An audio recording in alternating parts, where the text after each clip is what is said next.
my name is Mike Petro, the Executive Vice President of the Committee for Economic Development of the Conference Board, or CED, and welcome to Policy Watch. Policy Watch is a webcast series designed to connect business leaders to public policy issues of the day. Now, before we begin our program, let me tell you a little bit about CED and our history.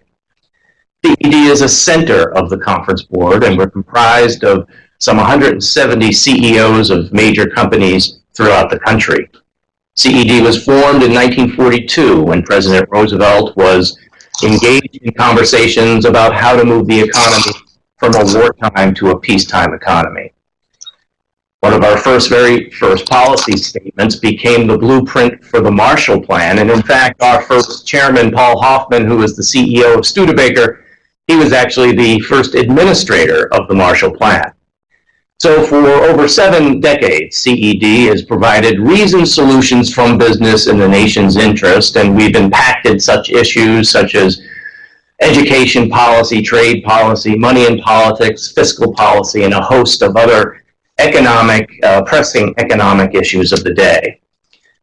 Now, before we get started with our introduction and our program, I'd like to have us walk through some housekeeping items for this webcast. First, how to participate in the webcast. First, ask questions. That's very important to us. And the way that you can do that is via the chat box at the bottom of left-hand side of your screen. Second, download the presentation via the file download pod in the bottom center of your screen. Now you can view the video or PPT screen by clicking the 4 arrows at the top right hand of the screen. And complete the evaluation. This is very important to us. Complete the evaluation at the end of the webcast so we can incorporate your views in future webcasts. And then finally, share this program with your friends on demand, with your colleagues and your friends, and that will be available approximately 48 hours after the webcast on the Conference Board website. You can earn credits for participation, CPE credits for participation today. Type your full name and email address in the space provided. Click OK for 3 pop-ups that occur during the program. Stay on for the entire webcast, that's very important, and credit will be available for only live participation only. Now, today's Policy Watch is going to focus on tax reform and the issues and prospects for meaningful reform. We'll also, toward the end of the program, talk a little bit about fairness and the ethics, and Joe Minarik will handle that. Our guest speakers are Joe Kasputys, the founder and chairman of Economic Ventures. Joe was president and CEO of Primark Corporation from 1987 to 2000. Primark is a New York Stock Exchange listed company that was a leading global provider of financial and economic information. Joe has served as an Assistant Secretary of Commerce, and he has an illustrious career and has been involved with CED for decades. Joe Kasputys, welcome to the show.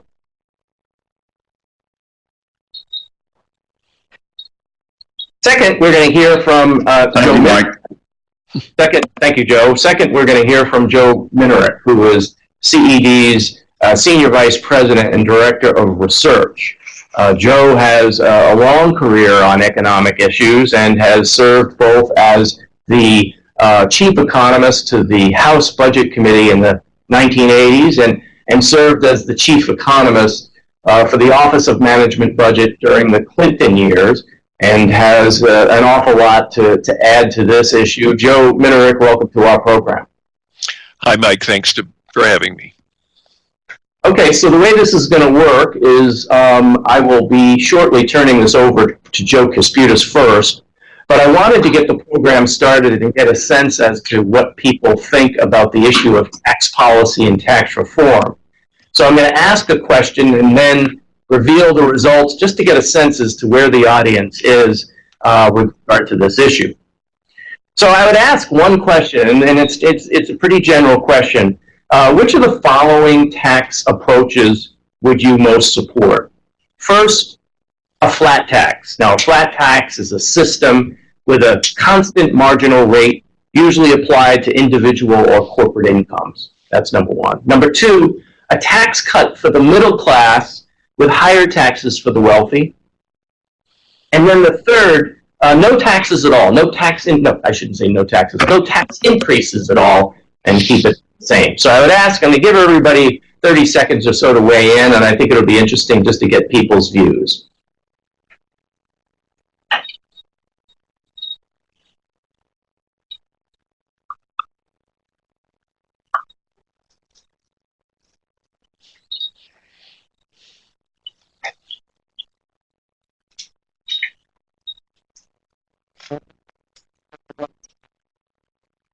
Yes.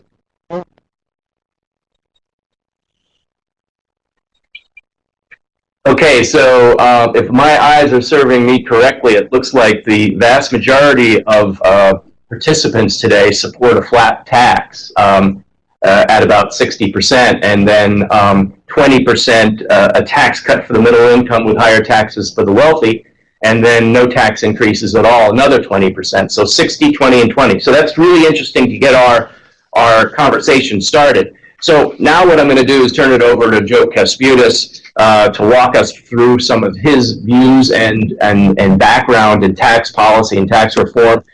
Joe, take it away. Thank you very much, Mike, and hello, everyone. The Republican control of the Congress and the White House now for more than 9 months, and nothing really significant has been done. Further, it's been years since there's been a significant bipartisan action by both the Republicans and the Democrats to relieve problems facing the country. I think that tax reform could really be a watershed, changing the momentum. The administration could get something done, hopefully on a bipartisan basis, so that we get tax reform, which we badly need. It's very significant for the economy, and if we get it wrong, it could be a disaster. If we get it right, it can really contribute to job creation. I think there's universal agreement that we need tax reform. The system is far too complex. There have been hundreds of pieces of legislation and thousands of regulations that govern our current tax system. This has been built up over 30 years. There's a huge overhead just for compliance. Think of all the people in the IRS, all the people in corporations, all the professional accounting firms trying to comply with a very complicated tax system. Big overhead on the economy understands it completely. Secondly, it's full of unfair preferential provisions. CED likes the capitalism. How do these provisions get there? Well, politicians need to get elected, and in the increasing high cost of campaigning, they need funds. And special interest groups and lobbyists find them and convince them of their position and provide the needed funds, and somehow these preferential positions find themselves into the tax code, favoring industries, favoring regions, favoring some particular type of investment. It's very unfair. There's a lot of loopholes. There's many opportunities to circumvent the tax system. And as we just saw in the poll taken, almost 2/3 of the people responding are really in favor of it.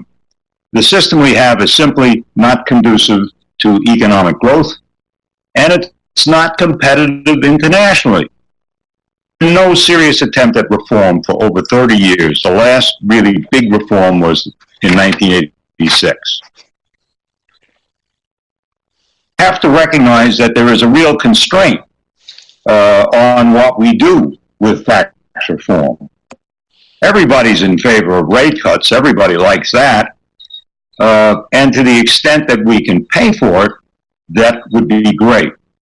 But we have to be very careful that the changes we make to the tax code all get paid for. They have to be done in a way that we know is going to be revenue neutral and deficit neutral. We can't make the deficit worse. Why are we concerned about the deficit? Well, we have a deficit in the country right now. The total national debt just passed the $20 trillion mark about a month ago. A more important figure is the piece of that held by the public, which is about $14.6 trillion. That amounts to 1% of GDP, which is a really high number. It was no surprise that the deficit climbed during the Great Recession that started in 2007 and stretched through 2008 into 2009. We needed to do some deficit country right it again. But normally after a recession, when the economy starts growing again, we begin to run surpluses and can pay down the debts that were accumulated in recession.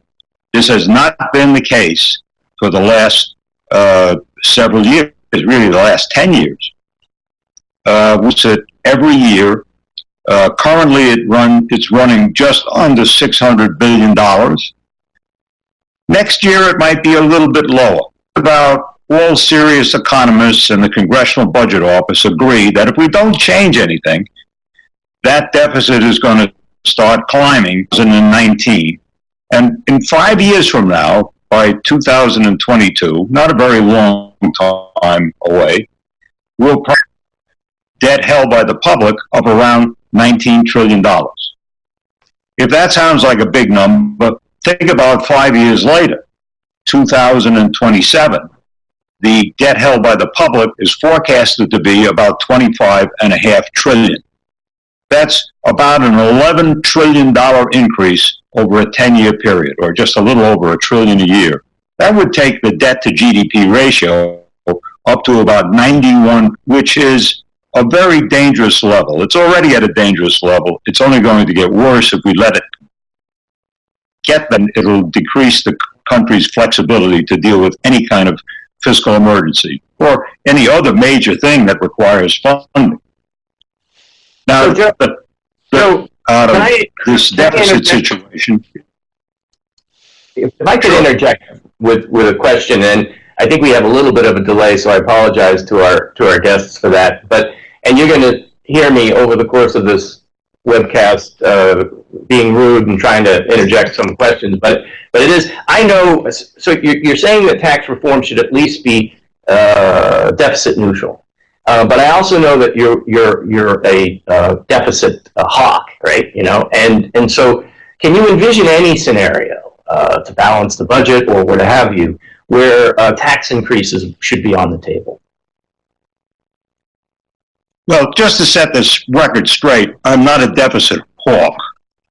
Okay. I can see a debt that we can comfortably service. I would be comfortable with a debt to GDP ratio, probably 50% range. We have a strong economy, we can service that. I'm not comfortable where it is because of the risk it sets forth for the economy. I can see us actually needing to raise taxes to deal with this deficit if we don't deal by doing some changes to the things that are driving it up, which is largely health care and Social Security. We need to make some changes on the spending side. If we somehow can't do that, then our only alternative would be to be very bad for the economy. It would certainly act as a drag on economic growth. So in desperation, if we didn't make any changes to entitlement programs and other forms of spending, see a tax increase. Does that answer your question, Mike? It does. It does. Thank you, Joe. Sorry. I'd like to see in tax reform, when we say deficit neutral, I'd like to see a tax reform that doesn't cost any on a static basis. That if you make some changes and cut tax rates and make some changes and eliminate preference to pay for those tax rates, if it all comes out even on a static basis, I think that would be okay, because if you make changes that are pro-growth, once those changes work through the economy, the secondary effects would really be positive for the economy. There would be more growth, and more growth means more jobs, more income, better per capita income, and more revenue for the federal government. Now, let's talk about some of the tax reforms that are being considered. First, is a great agreement that we need a more competitive international tax rate. The U.S. has the highest corporate tax rate in the world, and we really need to bring it down so our business can be competitive, and so that we don't really give big incentives to our business to move all of their operations into other countries with lower tax rates, so they don't have to pay the high tax rates in the United States. We think that much of that rate lowering can be accomplished by reducing the preferences I mentioned earlier. It's generally believed that if we eliminated all of the preferences, we could have a tax rate somewhere between 27 and 28% pay for them, going down from 35 to 27 to 28% pay for them by eliminating the preferences. If we want to go further than that, we're going to have to make other kinds of changes. We're going to have to find other ways of raising revenue or expanding the tax base or savings someplace else. So the White House has been looking for a 15% corporate tax rate. They've been out with that number for quite some time. The rumors are they're not going to stand by that. I don't think they can see how to pay for it either. We'll get a better idea of what the administration's thinking is next week, because there's a group of 6 consisting of Ryan and McConnell representing the House and the Senate, Hatch and Bradley representing Senate Finance and the House Ways and Means, Mnuchin and Cohn representing the administration, that are drafting a paper which is going to provide guidance on what the administration and the Congress would really like to see. So it'll be very interesting to see what that is and what kind of a tax rate they would recommend. But I think to get anything even close to is going to take some creative work and finding ways to reduce loopholes and make changes. It's going to be a struggle. I do think it's important that the tax encourage economic growth, as I mentioned before. I should point out also that many corporations have a far tax rate than the 35% statutory rate. So they've been finding ways around paying the statutory rate and use at least to get down to a rate that's in the 27, 28%. But I know of corporations way down into the single digits. And I'm not talking about just 1 year. I'm talking about year after year. I've been there. I've seen it.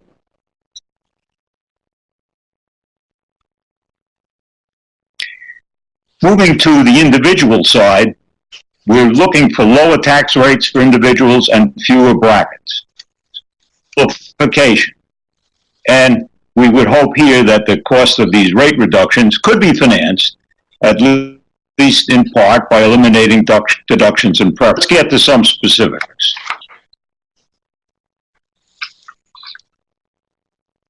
When you look at the changes under consideration, there's active discussion about making everything a lot simpler, lowering the rates, but paying for that by eliminating the deductions currently available for state and local taxes and for mortgage interest payments. Secondly, employer-paid health care could be included in income, which many think would be a positive step as part of a more comprehensive health care reform measure. It's quite possible that the or even a greater percentage than 1% might be excluded from the tax cuts. Originally, I know the White House was saying, but I think there's talk that it probably will.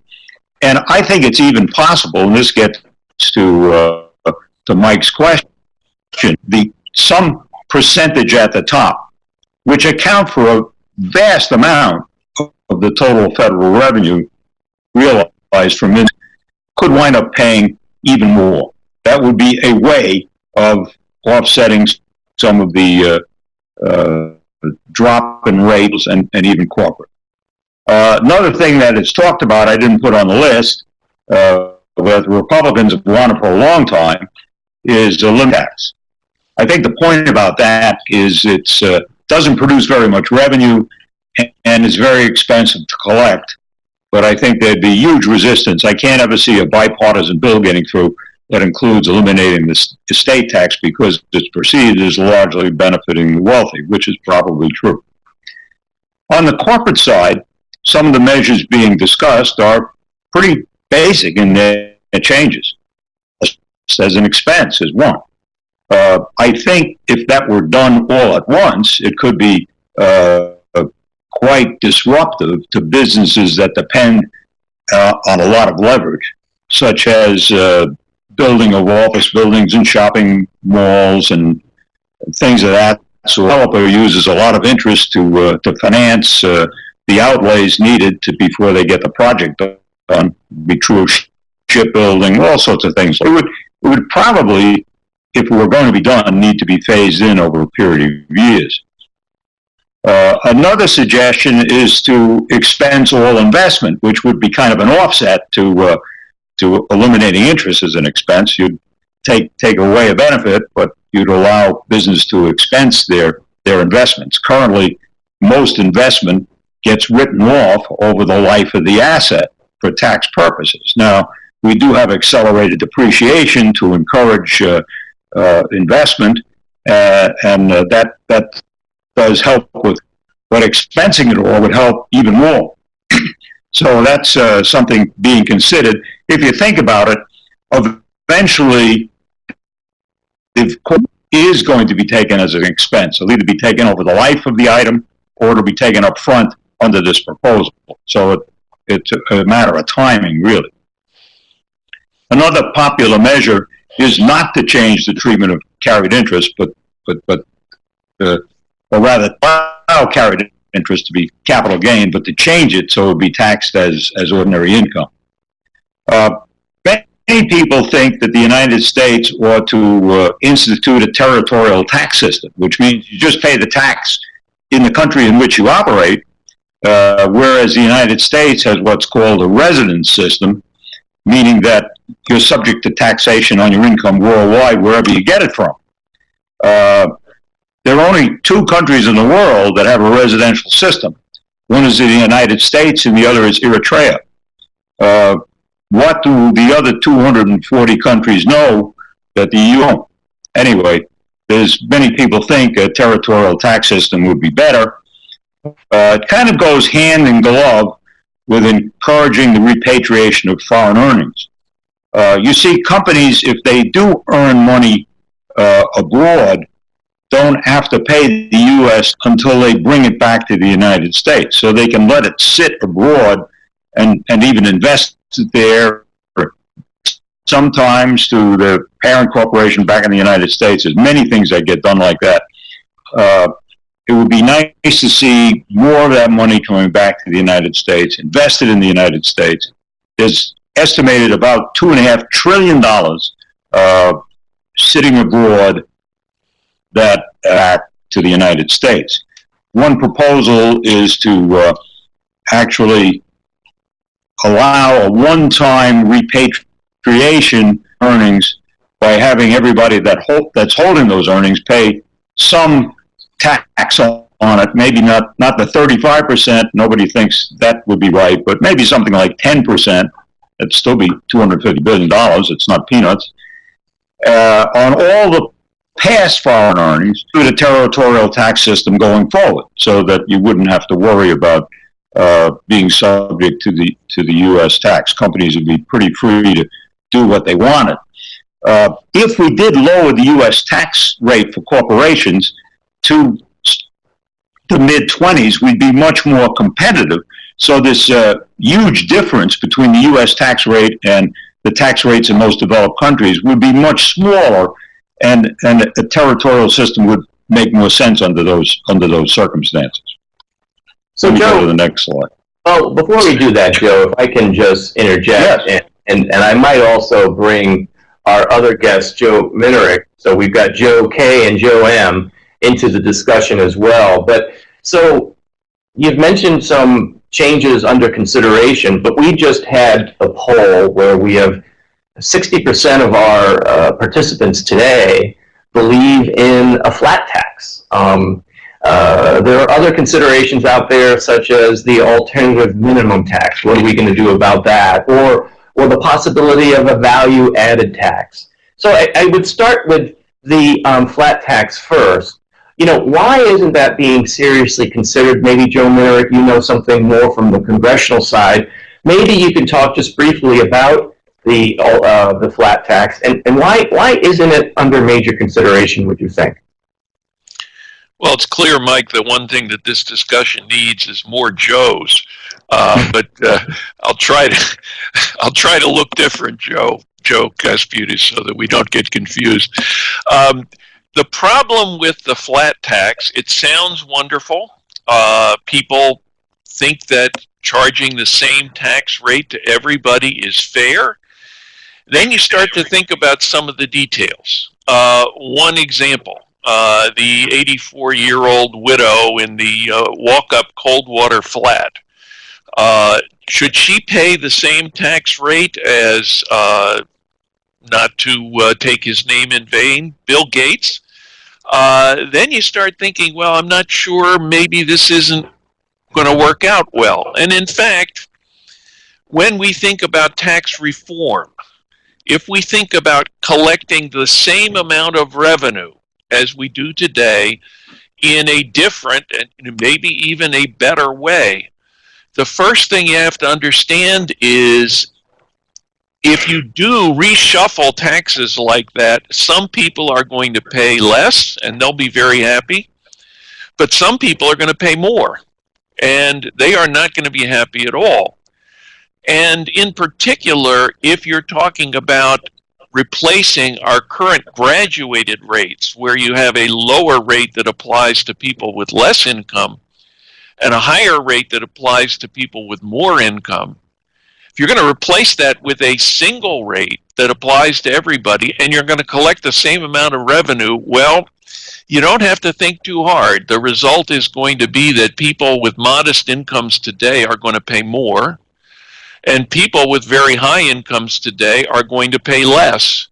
And that is really an inevitable outcome of the so-called flat tax.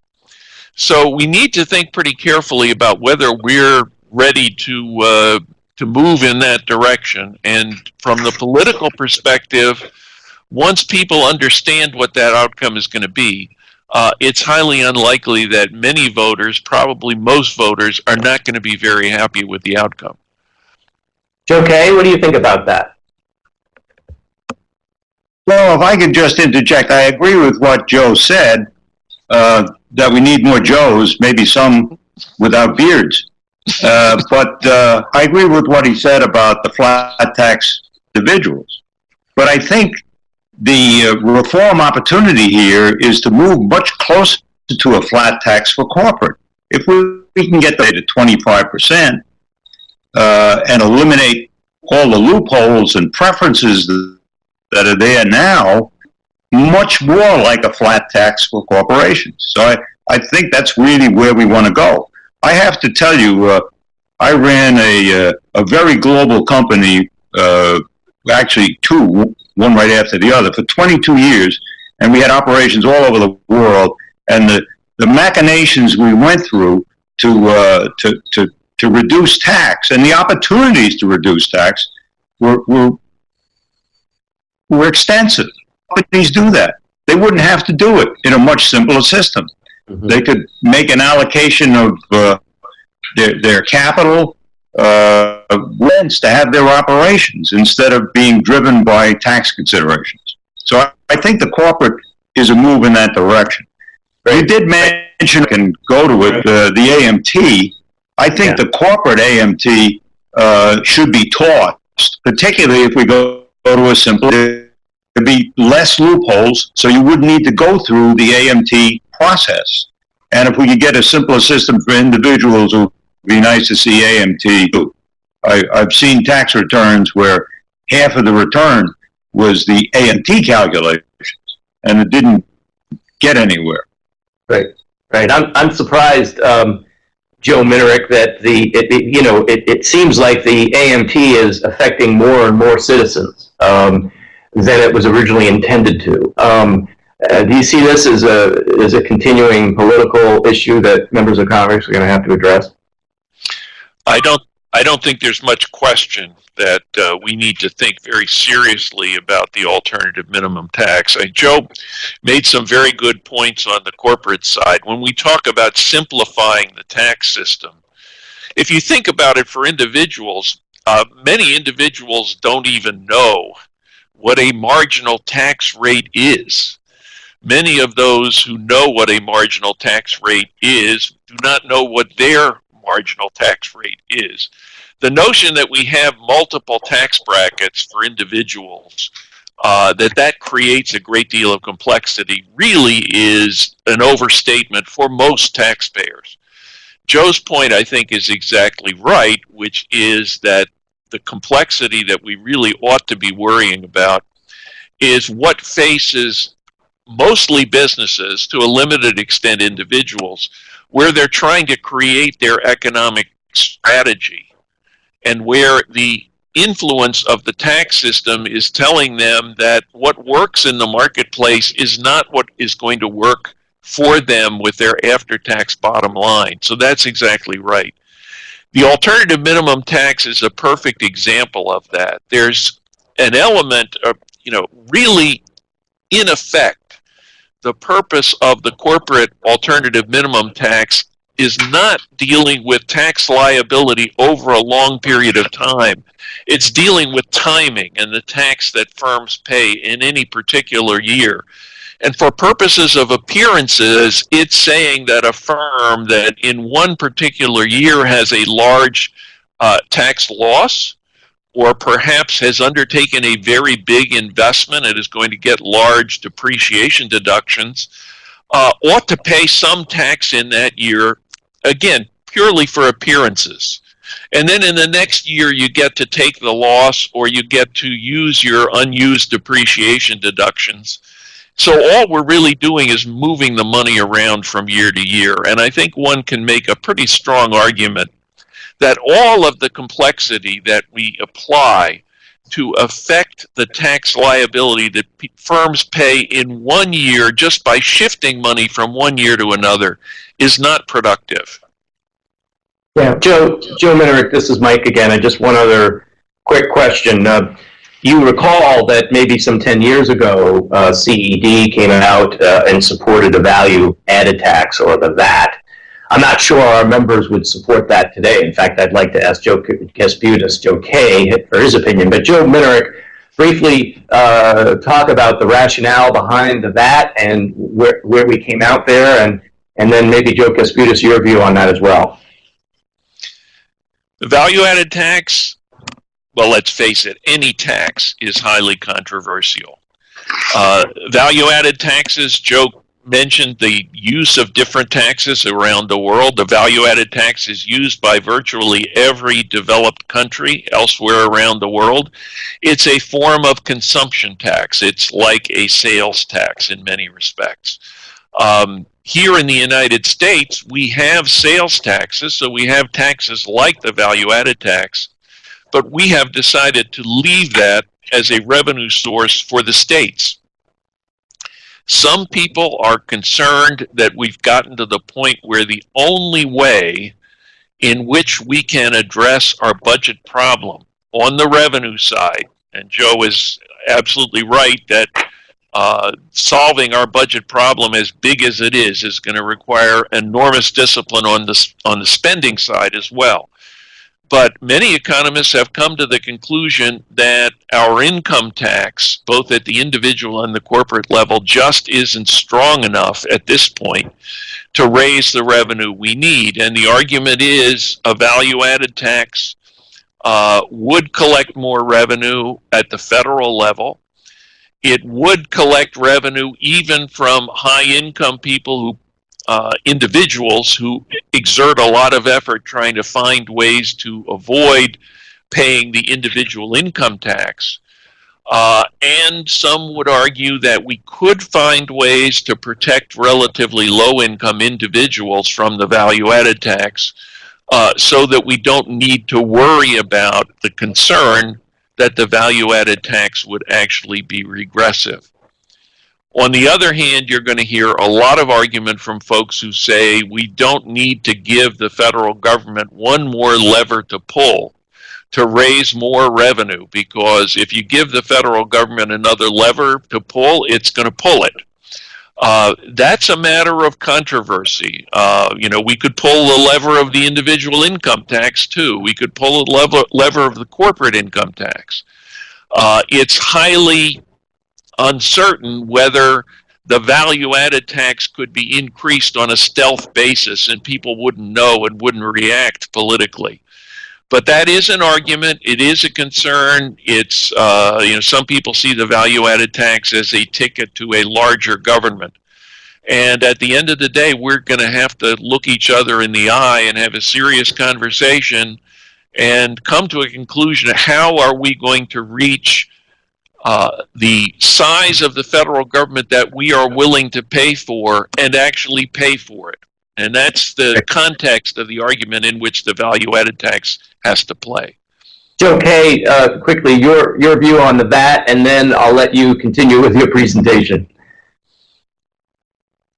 Well, I think if we can't get a tax reform program that's deficit neutral, and I think we should, but if some reasons we can't get together on that and there's still a hole, to plug it is with a VAT. I don't like a VAT at all for many of the reasons that Joe Minarik stated. I mean, I think in New York, sales tax of around 1 or 2%, and now they're up to 8%. Now that's a city and the state together. But still, you can see the forward creep of the percentage. It's so easy just to nudge it up another percent anytime you get into a little bit of fiscal trouble. So I thought that aspect of it. But if I thought about the trade-offs, if we could get a bipartisan tax reform bill in place, and it still had a hole that to make it deficit neutral, I could see putting a VAT in. Very reluctantly, it is regressive. We could exempt certain necessities from the VAT. We could get poor to help offset the impact on them. It is, after all, a tax on consumption, and that's not a bad weak tax consumption. There should be less of it. Law of supply and demand, and therefore there's more funds available for investment, which is a good thing. But like Joe, I'm afraid of giving the federal government this tool, which could easily pay for almost anything in the future. So that's where I come out. If we had to have it, I would go for it because I'm so concerned about the deficit. Okay, Joe, continue with your presentation. Move on. That's a good segue into my last slide before Joe's over. I look at this tax reform as a tremendous bipartisan opportunity. I think the Republicans should sit down with the Democrats and really work out a program that both can support and feel good about. A lot of compromises, a lot of trade-offs there, but we need tax reform, and it should be bipartisan. We don't want to get in a situation like we've gotten in with health care. Health care was, the Affordable Care Act was put together not in a bipartisan way, and we've seen the Republicans now shooting at it. That would not be a healthy thing for a new tax reform program. So this could lead the way to more bipartisan efforts in other areas. So I think the administration should use all their firepower. I think the Republicans in Congress should use all their firepower to get together with the other side of the aisle and come up with the compromises needed. Real tax reform that gives us the simplification, that gives us the fairness, that gives us a path to economic growth. But I'll tell you what I really fear. I really fear that the only thing they can reach agreement on is a middle-class tax cut. But it's kind of like what we're polled, Mike, that they won't do tax reform. They'll do a tax cut. Politicians like to do tax cuts. Everybody likes it. Everybody's happy. except when you look at the deficit, except when you look at the people that keep lending money to the, and let's recall that about $2 out of every 3 we borrow comes from foreign sources. It's been that way since 2000. For the last. So we wind up with something that really busts the budget, is not tax reform, is not at all pro-growth, and is a step away from reduction and instead adds to it.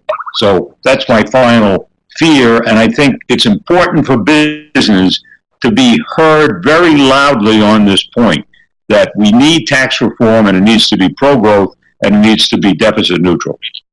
Over to you, Joe.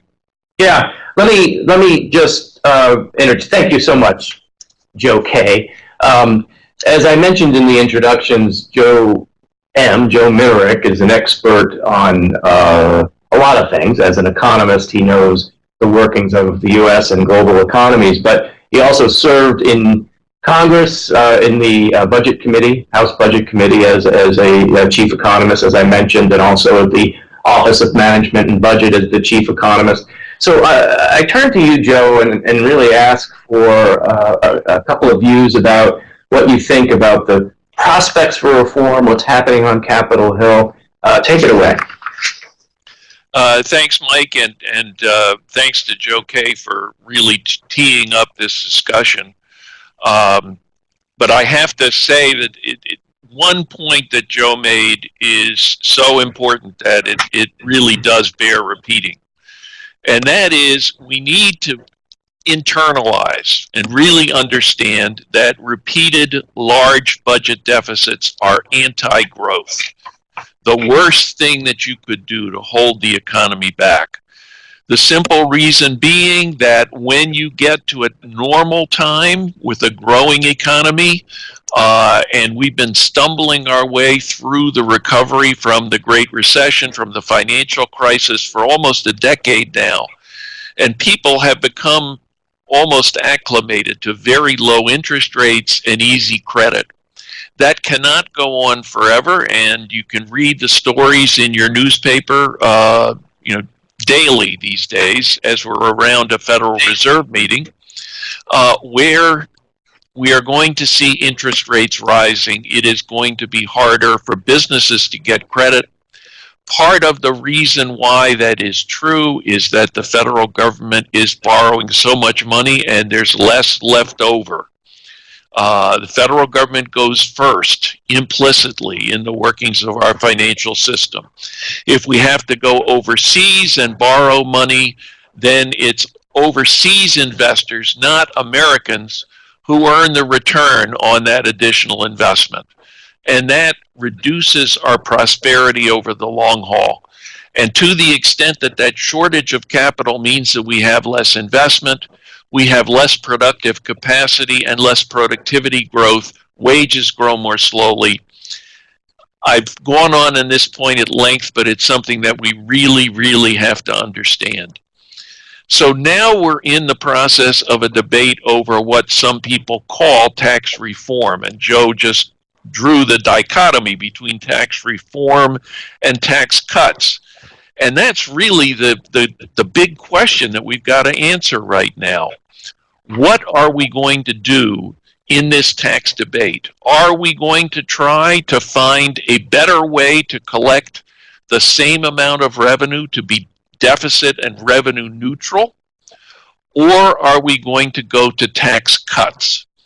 And if we go to tax cuts with a budget that is already in a slow motion explosion, we're already in a position where year after year, the debt is growing faster than our collective income. It's like for a household, your mortgage balance is going up faster than your income is. There's no way we can continue that forever. However, the siren call of tax cuts, including the rationale that if we cut tax rates, revenues will go up, not down, is leading us to a debate that may very well take us toward the disaster that Joe Kasputys just described. I think Joe is exactly right. If you think about how we're going to what are we going to aim for with the revenue yield of the tax change that we're talking about?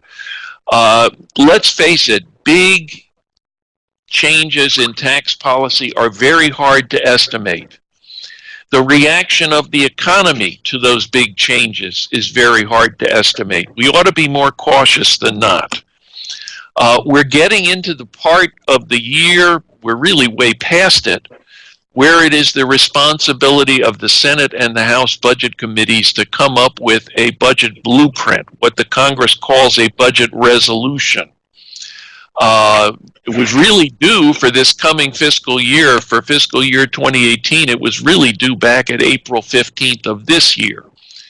But the debate over health care has tripped that up, and it's clear that the debate over health care is going to take up the entire fiscal year, and we're not going to start debating the budget resolution until we actually get into fiscal year 2018. So we're still waiting, as Joe said, for more and more detail in terms of what the budget resolution is going to instruct the Congress to do, and then what the details of the tax policy discussion is going to be. And we're not there yet. Take a look at the next slide, and this is, I guess, if in Joe Kasputys' terms, it is going to be what the good news would be. We've got a slide that talks about the reconciliation scenario for the changes in budget policy. If we use the reconciliation process, and that's what we're doing right now with healthcare, what that does is it imposes rules on the congressional process. It says in the first instance that the changes in the budget should be at least deficit neutral, if not actually raising more revenue. You want to keep in mind, and we've discussed this already, if you do make changes in the way you collect your taxes, but you collect the same amount of revenue, you have winners and losers. The losers tend to be people who are well connected and have substantial amounts of tax preferences. And if that happens, the losers tend to be very well connected in the Congress, and they lobby in favor of their own preferential provisions. Another thing that the reconciliation process does is it says that beyond what we call the budget window, typically a budget resolution applies to a horizon of 10 years. Beyond those 10 years, a budget reconciliation bill, including a tax bill, may not lose revenue. And so then you get into the manipulation where a tax cut might be put forward for 10 years, but then it has to expire. And then we have economists arguing back and forth over whether a tax cut that expires in the future can possibly have the kinds of favorable economic effects that a permanent tax change can. A permanent tax change that improves incentives and that reduces the federal government's influence on the way in which investment is allocated can give business leaders the certainty that they need to make long-term commitments. If you don't have the kind of certainty that permanent law can give, if your law is temporary, then it is well within the realm of possibility that business leaders might even look at what they think is a favorable environment today, but say, if this isn't going to go on beyond the 10-year horizon, when I'm looking at making investments that might have 20 or 30-year lives, I can't make that commitment. I'm not going to do what the law intends for me to do. And then there's another aspect of budget reconciliation, which is that the rules in the Senate require that budget changes must truly be budgetary. Every provision in a reconciliation bill must have budgetary implications. And there are very often changes in law that people want to make in a tax bill, that might not affect the amount of revenues that you collect. Well, those things can't be done in a reconciliation bill. And the procedures are such that those could be ruled out of order, and it can be impossible to make progress that way. So the reconciliation process, because of some of those restrictions, would tend to push you in the direction that Joe Kasputys is advocating for tax reform, not a tax cut, changes that include reductions in preferential provisions, which are unfair and which steer investment in the economy.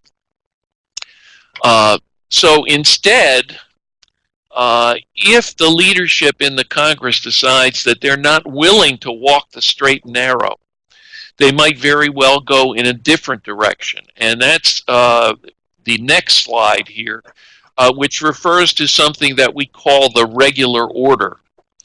That's an aspect of the legislative process that members of Congress have been talking about as a better alternative for health care than what we've undertaken so far.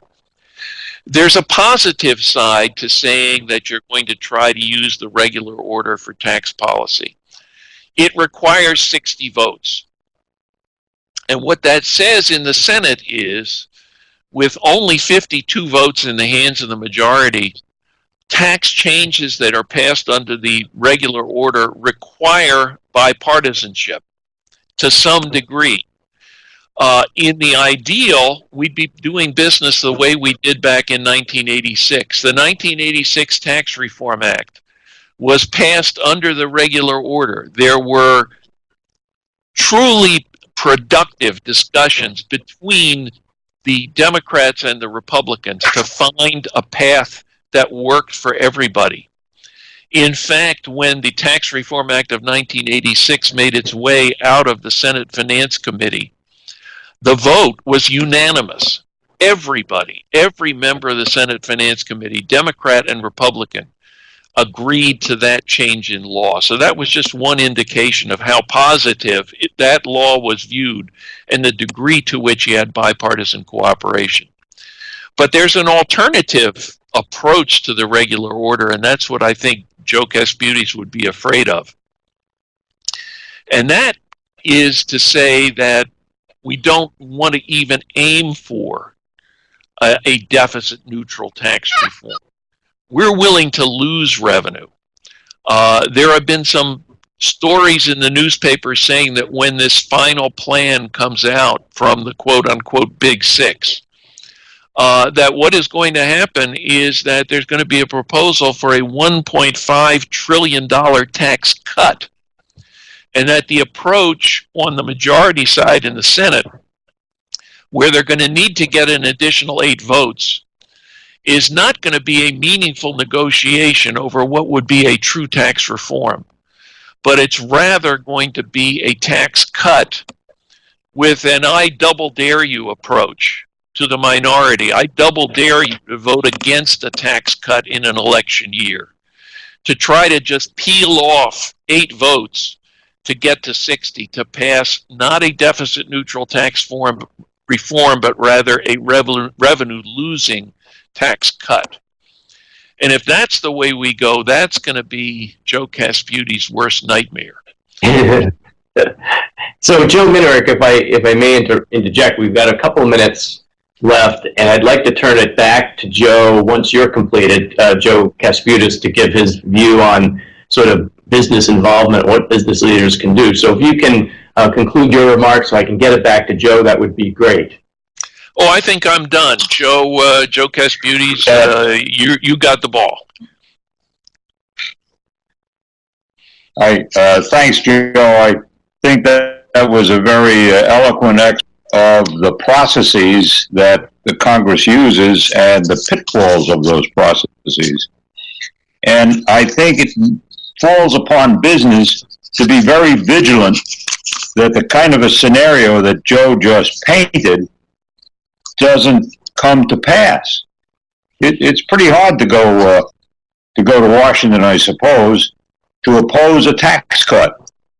But if it came to that, I would suggest that business really marshal its efforts and not let that happen, because in the long run, it would be very bad for business. Yeah, I think we need to mobilize business right now to demand real tax reform. There is a competitive issue here. We have to compete on a worldwide basis, and the U.S. does have this very high corporate tax rate. We need to get that changed. We need to get more system so that new businesses can start on an equal footing with old businesses that may have currently a lot of preferences built into the tax code. I think business can be effective by getting down to Washington in an organized way, seeing congressmen, seeing senators, seeing the leadership in the House, seeing the people in the White House that are making policy there. We've got to make our voice heard.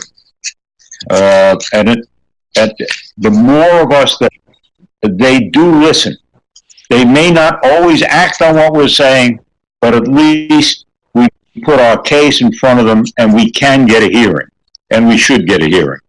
I think the other thing business needs to do is educate everybody they come in contact with, employees, about some of the things we've been talking about in the past hour. The more grassroots support we do reform, the better chance that it will happen. We need to contact our congressmen and senators at a local level in the civil district. We need to contact them here in Washington.